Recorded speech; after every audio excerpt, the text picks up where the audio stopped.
Waffle en pratik ve en lezzetli tatlı tariflerinden birisidir. Biz de bugün bir nefis olarak harika bir waffle tarifi paylaşıyoruz.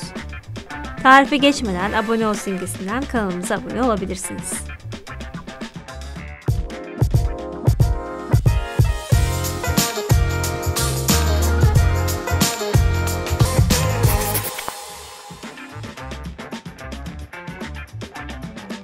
İşe önce hamuru hazırlamakla başlayacağız.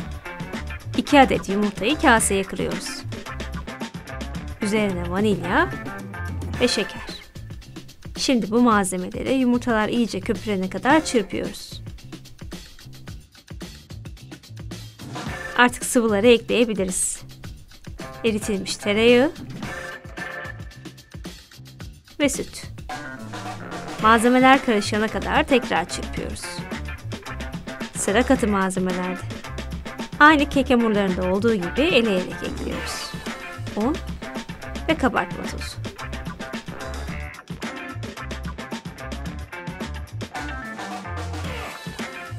Hepsini topaklanma kalmayacak şekilde yine çırpıyoruz. Kenarda kalan un kalıntılarını bir spatula yardımıyla harca yedirebilirsiniz. Ben pişirirken kolay olsun diye bu harcı sürahi gibi bir kaba aktarıyorum. Şimdi meyveleri hazırlayalım. İstediğiniz meyvelerle süsleyebilirsiniz. Ben çilek ve muzu kesinlikle öneririm ama. Yıkayıp kuruladığımız çilekleri dilimler halinde doğruyoruz.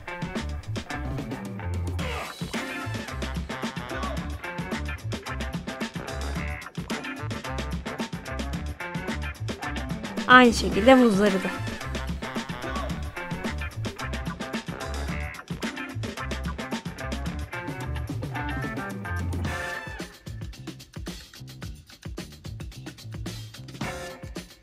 Ben renk olsun diye az miktarda da kivi kullanacağım.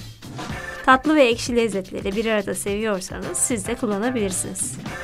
Meyve tercihi tamamen sizin zevkinize kalmış. Artık pişirmeye geçebiliriz.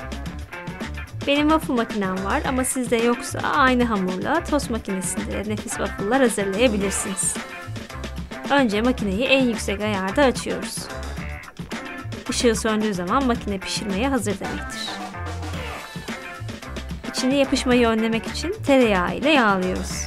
Hemen ardından makinenin tam ortasına hamurdan döküyor ve hızlıca bir kaşık yardımıyla yayıyoruz. Kapağın ağırlığıyla kenarda kalan boşluklar dolacaktır. Bu yüzden kenarda hafif boşluk bırakabilirsiniz. Kek hamurunu fazla koyarsanız taşma yapar, dikkat edin. Kapağını kapatıp hiç açmadan yaklaşık 1 dakika bekliyoruz. Bu süre sizin makinenizin marka ve modeline göre değişebilir. İlk pişirme yaptığınızda dakika tutarak doğru zamanı bulabilirsiniz. Ama waffle pişmeden kapağını açmamaya çalışın. Bakın gayet güzel pişti.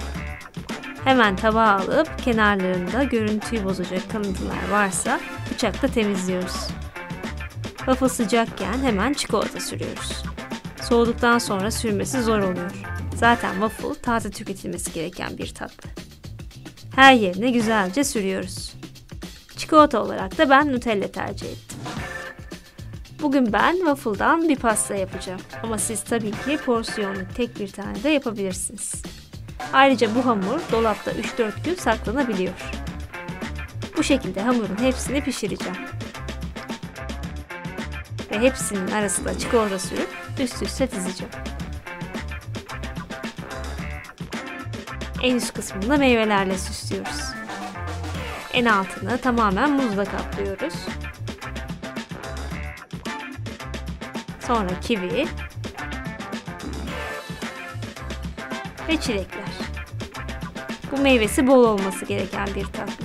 Bu yüzden bol bol kullanın. Üzeri için de çikolata sosu hazırlayalım. Sıcak kremada çikolatayı eritip tamamen pürüzsüz bir sos hazırlıyoruz.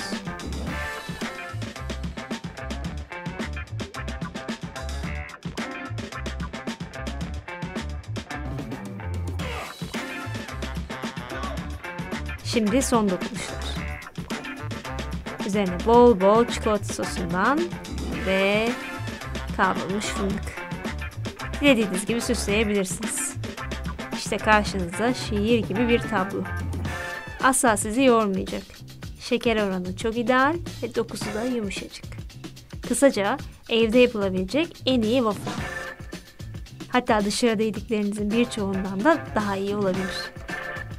Tüm bu güzel tarifleri kaçırmamak için kanalımıza abone olmayı unutmayın. Bir sonraki tarif videosunda görüşmek üzere. Deneyeceklere şimdiden afiyet olsun.